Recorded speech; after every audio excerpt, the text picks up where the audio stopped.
Bobby Witt Jr. is here to stay in Kansas City. So let's talk about that next on Locked On Royals. You are Locked On Royals, your daily Kansas City Royals podcast. Part of the Locked On Podcast Network, your team every day.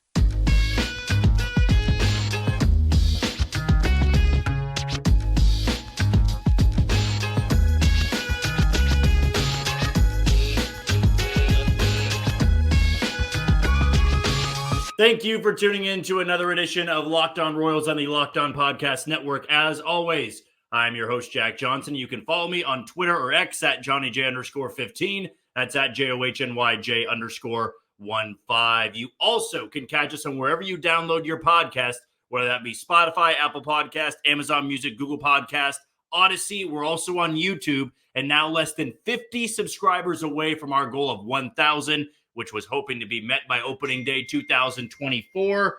But I will say that feel pretty good about reaching that goal with just about 2 months to go before opening day. And really, we didn't plan on having a podcast tonight because we already had one come out this morning. But emergency times call for emergency podcasts. And, you know, if it's 2 in 1 day, so be it. And today's show is going to be brought to you by eBay Motors and FanDuel. And we have much more on them coming up throughout this show on what has been a groundbreaking day in Major League Baseball, but more specifically for the Kansas City Royals, as after all the doubt had crept in maybe that a long-term extension wasn't going to be done in Kansas City, we get word this morning per Jeff Passan that the Royals and Bobby Witt Jr. agreed to an 11-year deal that can be worth up to 14 years in that contract. Now he's going to be making close to $290 million, and the way that contract is structured out, it really bodes well for the Royals. I personally believe they even have him undervalued a little bit. I think he was somebody that could have gone for $350 million, but the way it's structured, we always knew it was going to be a bit backloaded. That happens with players signing long-term deals, that the older you get, the more security you want. He's only going to be making about $2 million to this team's payroll in 2024. But what a monumental day for this franchise. You know, if this is your first podcast tuning in, what a perfect podcast for you to be watching for the first time. And you may be wondering who I am, why I'm so pumped up. Well, I've lived in Kansas City my whole life. I've worked in sports radio, still work here in sports radio in Kansas City, and it's been a chaotic and busy day. We got the Super Bowl on Sunday, yet you got news breaking like this on a Monday at noon.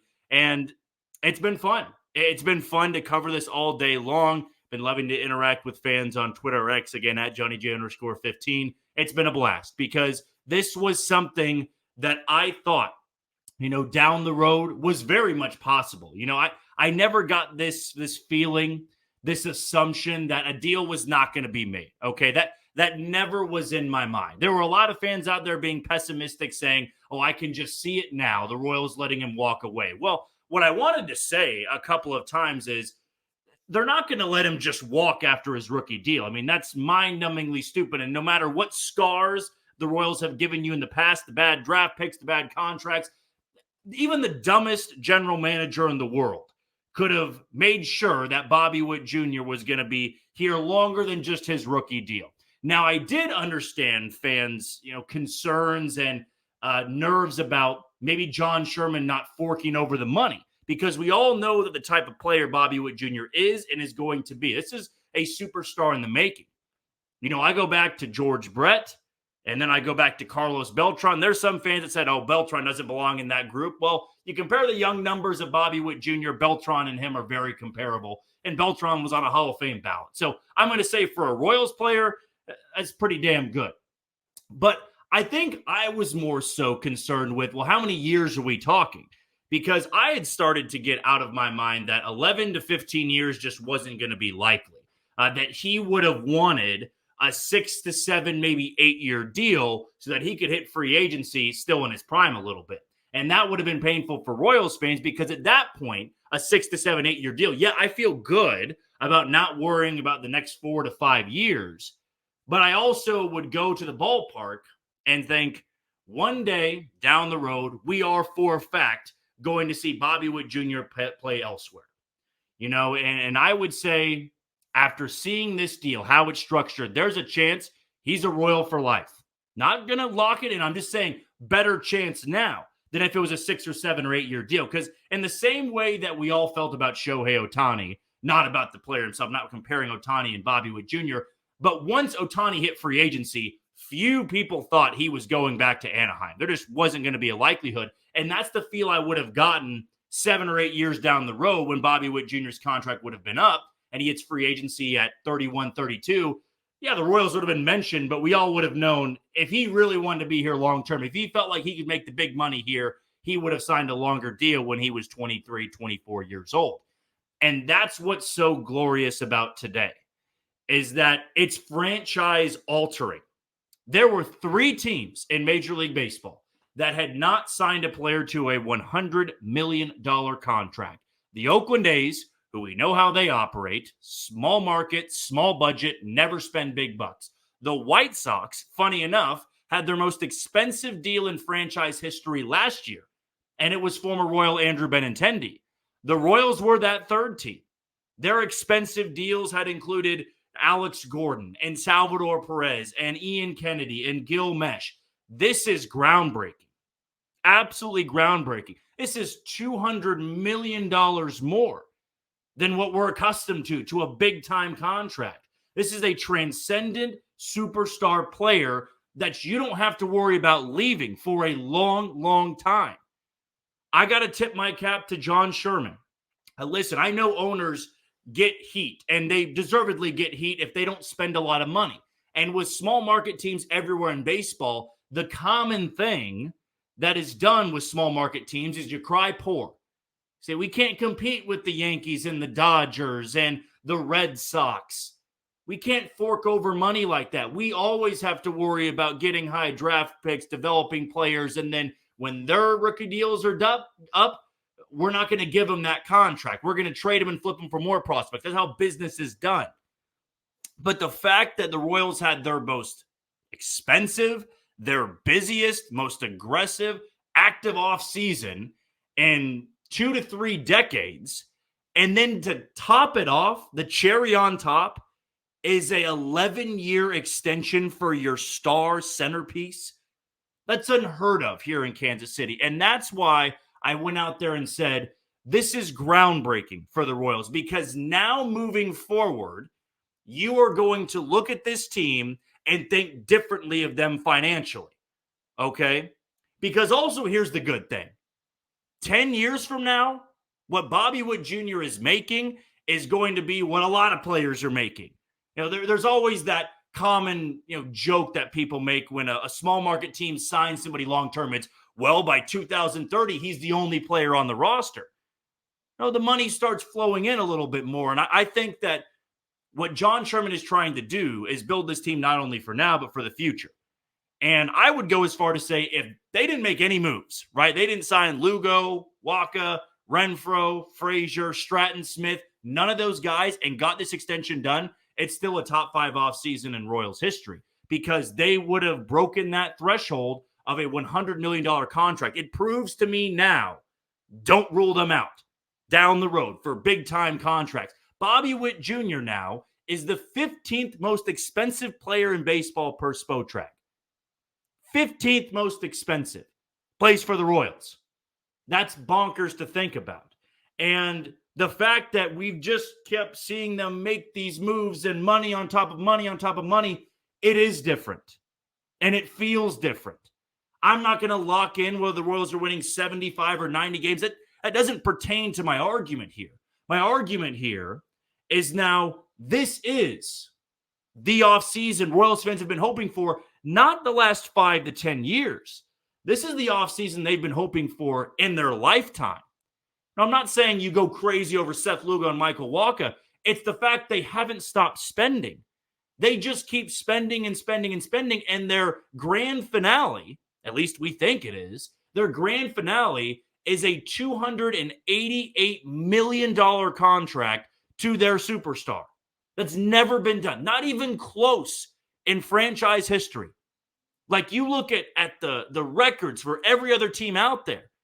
Every small market team had those dips and valleys, but they had their big contract. They had forked over a lot of money to one of their stars in the past. Royals never did. They never met that threshold. They never put themselves into that much commitment. They've committed a lot of resources to Bobby Witt Jr. They didn't overpay. In fact, I don't really care what they would have given him if it was 350 or 300 million. He's worth it, right? He's worth it. This is a superstar in the making. This is a guy that can win MVP awards, multiple MVPs, and that hasn't happened in Kansas City for a long time. They've had good players. They've had great players. They haven't had superstars. This is a superstar. And the fact that John Sherman, J.J. Piccolo got this done, tip your cap. If you want to be mad, if you want to poke holes, if you want to find a reason to be upset, be my guest. Because I could have gone back through hundreds of comments from fans saying they're only talking to him to put butts in seats. Oh, I can see it now, him walking away. I felt like from the beginning, they wanted to get this done. Bobby Witt Jr. wanted to get this done. And now he may very well be a Royal for life. And that can make a lot of Royals fans sleep easy at night and maybe even influence them to start buying more tickets to Kauffman Stadium in 2024. Okay, we are not done in the slightest going over this big-time deal, this monumental day in Royals baseball history, because when we come back, I do want to dive into that, what this means for the franchise, not only now, but moving forward. That's coming up on Locked On Royals. You are tuned into Locked On Royals on the Locked On Podcast Network. I'm your host, Jack Johnson. Be sure to give me a follow on Twitter or X at JohnnyJ_15. That's at JOHNYJ_15. You also can catch us on TikTok and Instagram. That's at Locked_on_Royals. Before we go any further, let's give a shout out to one of the title sponsors today in eBay Motors. Passion, drive, and patience. It's what brings home the winning trophy, and it's also what keeps your ride or die alive. eBay Motors has everything you need to maintain your vehicle and level it up to peak performance, from superchargers, roof racks, exhaust kits, LED headlights, and more. Whether you're into speed, power, or style, eBay Motors has got you covered. With over 122 million parts for your number one ride or die, you'll always find exactly what you're looking for. And with eBay Guaranteed Fit, your part is guaranteed to fit your ride every time or your money back. Because with eBay Motors, you're burning rubber, not cash. With all the parts you need at the prices you want, it's easy to turn your car into the MVP and bring home that win. Keep your ride or die alive at ebaymotors.com. Eligible items only. Exclusions apply. So be sure to be taken care of with your vehicle over at eBay Motors. Find out more information on that after listening to this podcast. Well, you know that we like to tease future episodes. Usually near the end of the episode, I need to get better about incorporating that throughout the episode. Well, I know in this morning's episode, we teased going over, Jordan Lyles, how he fits into the rotation as the fifth man. We'll get into that in Wednesday's episode here, because since we had two on Monday, not going to have one tomorrow. We'll be back on Wednesday. But what type of breaking news we got today is something you never expect, right? This will probably dominate the rest of the week in terms of the news cycle, because it's a monumental day. You've heard me say that now over and over and over again, and it shouldn't be taken lightly. Okay, if you've been a Royals fan since 1980, let's just put 1980, all right, you've experienced success. You saw the Yankees and the Royals rivalry, at least the tail end of it. If you were born in 1970, you saw it a little bit more. But let's just put it at 1980. Not even close. Have you seen a deal like this be done? In fact, why am I saying 1980? If you've been a Royals fan back to their existence, nothing like this has happened. Because if you've gotten used to the way the Royals were operated, this was never in your wildest dreams, a contract like this. And I also want to give a lot of praise to Bobby Witt Jr. Because dealing with this type of pressure and getting a contract at this point in your career is no small feat. All right. From the time he was 15 years old, he has dealt with this immense amount of expectation.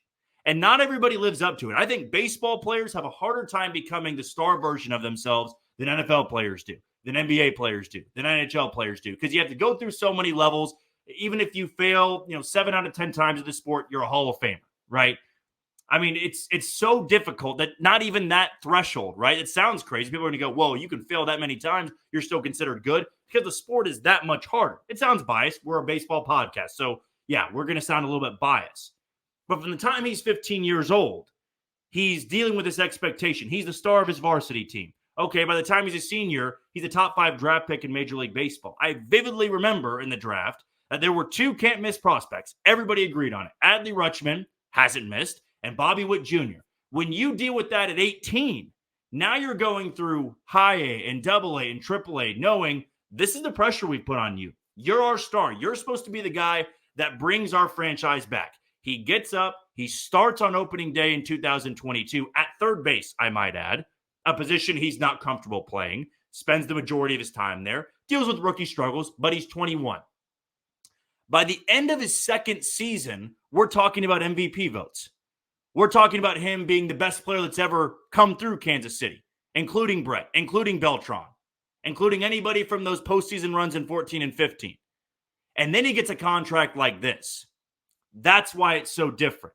Because even though number 1, number 2 overall draft picks, they should be hits, they're not guaranteed. And in Kansas City, we are fully aware that they don't hit as often as you think they would. It is really difficult for a guy to deal with pressure from the time they're 15 to 25 and do something like this. That everybody's begging for a contract to be given to him. And we're all making up reasons as to why he's not going to sign. Oh, the team sucks. Why would he want to stay here for the rest of his career? He has been somebody that every day we've talked to him as a part of the media. I don't see him every single day. I mean, after games a couple of times, preseason stuff, postseason stuff, you'll get a chance to interview him. He's never given off this impression that he wasn't happy or he was destined for other things. There have been players that we've interviewed before that just never felt like it was home. And that's something he vocalized today, that it's felt like home from the beginning. I really don't know him personally, don't have his phone number, but I firmly believe he never had the intention of leaving without a long-term deal. There could come a time in his mid-30s that he plays elsewhere. Who knows? That is a decade plus down the line. But now for the young part of his career, the prime of his career, he's going to be playing in Kansas City. I think J.J. Picollo and John Sherman knew that, but didn't want to take advantage of, well, he may be happy now, but we need to make sure he's just taken care of the rest of the way. We're never going to build around him because we're going to give him all our money, and that'll be us. We'll feel good about that. We'll pat ourselves on the back. We said at the beginning on this podcast, not today's episode, back in the offseason, the way you convince Bobby Witt Jr. to sign here is you got to show that you are interested in winning. You are driven. You want to make this team competitive. And John Sherman and J.J. Picollo got on that by December. Revamped the rotation, revamped the bullpen, added a few bats. And you go, wow, this is a pretty good offseason. I'm excited to see baseball in Kansas City. But there'd always been this thought in the back of our minds of, was that extension going to get done? I had no pulse on it. I was saying, after last night, it could be tomorrow. It could be 2 months from now. Who knows? But it was important to get a deal done before the regular season because at that point, price only goes up. This is one of the biggest days in franchise history for many reasons. Many, many reasons. You keep a superstar here. You're spending way over your budget, or at least the budget we thought you had. But the top one to me, number one on that list to me, is that we think of this franchise differently now. They don't have to be bargain bin shopping all the time. They don't have to be this team that cries poor. You lose 90 to 95 games and you go, well, we just don't have the money to spend. Those days feel out the window for now. Now, I'm not going to say this, that next year they're going to do the exact same thing.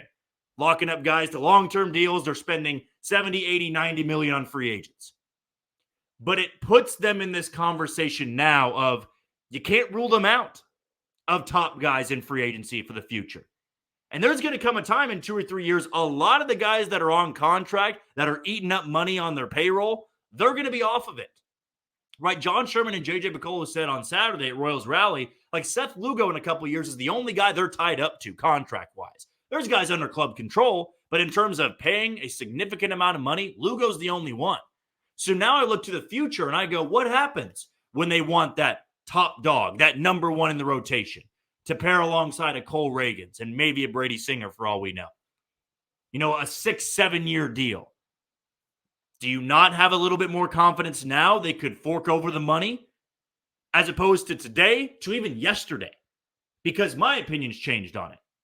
I think that now in the future, 3-4 years down the road, maybe 2 years, maybe 1 year, you can't rule them out of big time contracts anymore because now they've done it. They've shown you they're willing to pay that much money. As I said, Spotrac has Bobby Witt Jr.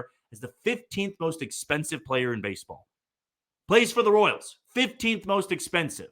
And they gave him that deal after one of their most expensive seasons in recent memory. It's a different feeling. It's a different era. It's a different regime. J.J. Picollo is aggressive. He's more transactional than Dayton Moore. John Sherman's different than Glass. John Sherman, though it took him a few years, he's willing to give the money now. He's willing to fork over that money to keep key guys here and to bring free agents here. I believe truly this is one of the biggest days in franchise history. Non-World Series championship, this may be the biggest day in franchise history. Of course, 85 and 2015 stand alone. Those nights in which they won it all, 1 and 2. But a non-World Series championship, this may be the biggest day in franchise history. Before we hit break, I want to give a shout out to Locked On Sports Today. It's here for you 24/7, covering the top sports stories of the day with the local experts of Locked On, plus our national shows covering every league. Go to Locked On Sports Today on YouTube and subscribe to the first ever national sports 24/7 streaming channel. Well, I want to continue this conversation for one more segment, this one more tailored to John Sherman. That's coming up next on Locked On Royals. You are tuned into Locked On Royals on the Locked On Podcast Network. I'm your host, Jack Johnson. Be sure to give me a follow on Twitter or X at JohnnyJ_15 and follow us on wherever you get your podcasts, whether that be Spotify, Apple Podcast, Amazon Music, Google Podcast. We're on Odyssey and we're on YouTube. Just be sure to hit that follow button and subscribe. Before we move on to our final segment, one last shout out to one of our sponsors today in FanDuel. Happy Super Bowl to all who celebrate from FanDuel, America's #1 sportsbook. If you're like me, Super Bowl Sunday is all about scoring the best seat on the couch, grabbing your favorite football snacks, and placing some super bets. I've already placed a couple of bets on some college basketball games tonight. Prop bets are my favorite to go with.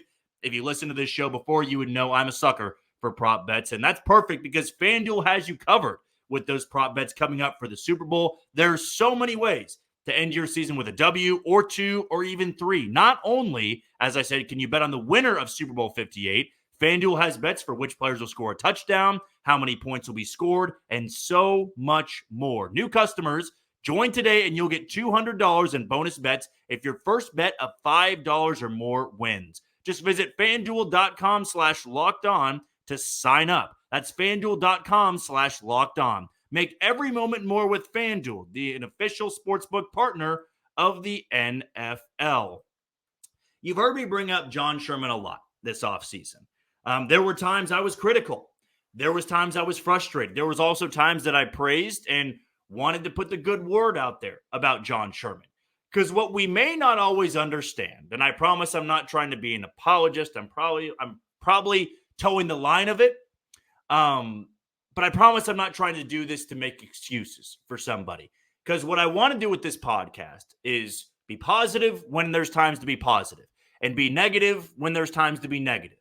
Okay? Because that's the emotion of being a fan. That's the emotion of somebody that is deeply invested into the team. What I don't stand for on both ends of the spectrum here, if you're overly positive and positive all the time and just ignore a lot of the downsides to a baseball team or a sports team in general, I don't necessarily agree with it. I believe in optimism, but if you're just going to ignore wrongdoings, it's a different thing.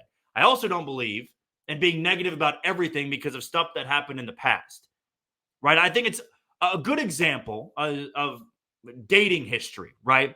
If you had a bad boyfriend, a bad girlfriend, and they were really bad to you, right? And maybe that's a bit of a stretch because Dayton Moore wasn't awful to the Royals.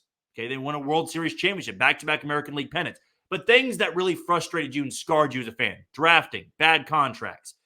Are you going to take that past experience, the wrongdoings, and let that dictate every other relationship you have for the rest of your life?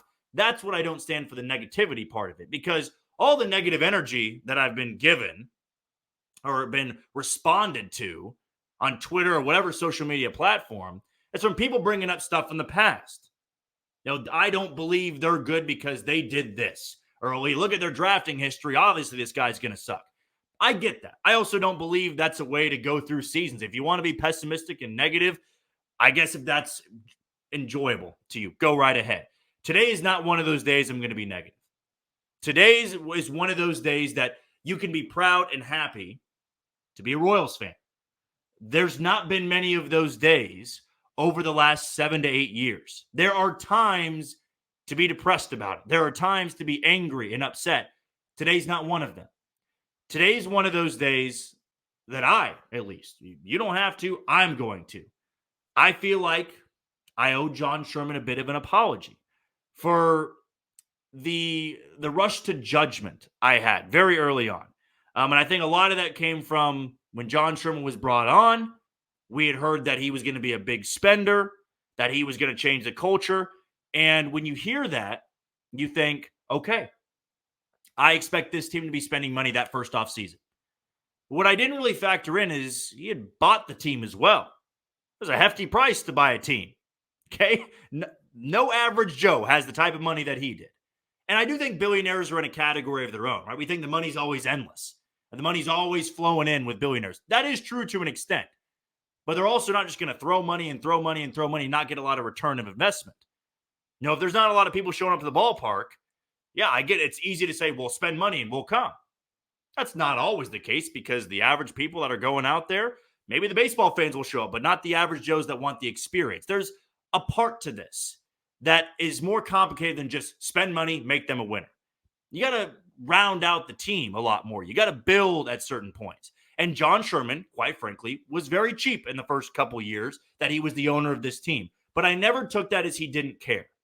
I think he had a vision of when he wanted to go out there and spend money, when he felt comfortable spending a lot of money. And now he's done that. And I think the frustrations I had, the anger I had of the way things transpired after the World Series, I was just desperate looking for somebody to fix this. Whether it be a manager, Mike Matheny or Matt Quatrero, a new pitching coach, Cal Eldred, Brian Sweeney, Zach Bove, Alex Zumwalt coming to the organization or stepping into a different role in the organization. Whatever the case may be, I was desperate to see things change. And the reality was a lot of the things that they were doing in that early parts of John Sherman's tenure, they were doing things the same way. This offseason, it feels drastically different. New front office voices, the free agents they're going after, the money they're spending, the vision they have. I feel like for some things, I owe an apology. Now, I'm not going to sit here and say, oh, he's the best owner in baseball. I'm apologizing for everything. That's not the case because there are some things that I haven't necessarily agreed with. The whole stadium handling, the being in the dark, the wishy-washiness, don't stand for any of that. I get that. But from a baseball aspect, one of the main things John Sherman was tasked with doing when becoming an owner was involving the guy they signed today. If Bobby Witt Jr. would have walked away somehow without a deal, John Sherman would have been one of the most villainous men to ever have involvement of the Chiefs, Royals, Sporting, KC. He would have been up there because you start entering that Oakland A's territory of, well, does this owner even care about us? The fans. We'll show up if you build us a winning team. Now this is the first off season. They're trying to. You got to go out there and win baseball games. That's the end of the day. That's what matters. You know, you could do all this great stuff, lose a lot of games, and you're still not going to get a lot of support. But this, to me, showed me what John Sherman was willing to do. There's been a lot of money put into this team this offseason, more than we have seen, really, in my lifetime. I haven't seen an offseason like this. But this was the best thing they could have done. As I mentioned in the beginning parts of the show, if they did nothing else but sign Bobby Witt Jr. this offseason to this deal, top 5 offseason in Royals history. Because in the past, we had seen them mishandle stars, superstars.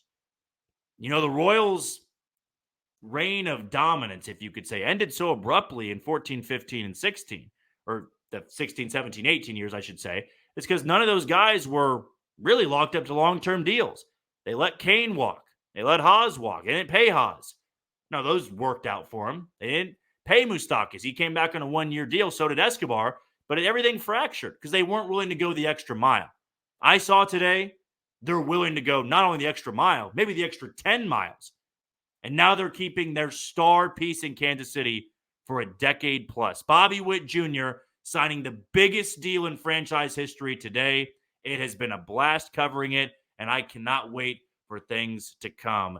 Let me know your comments on YouTube. You can let me know in the comments just below this video. or let me know on Twitter at JohnnyJ_15. But that is going to do it for our second episode today on Locked On Royals on the Locked On Podcast Network. I've been your host, Jack Johnson. Before we go, one last shout out to Locked On Sports Today. It's here for you 24/7, covering the top sports stories of the day with the local experts of Locked On, plus our national shows covering every league. Go to Locked On Sports Today on YouTube and subscribe to the first ever national sports 24/7 streaming channel.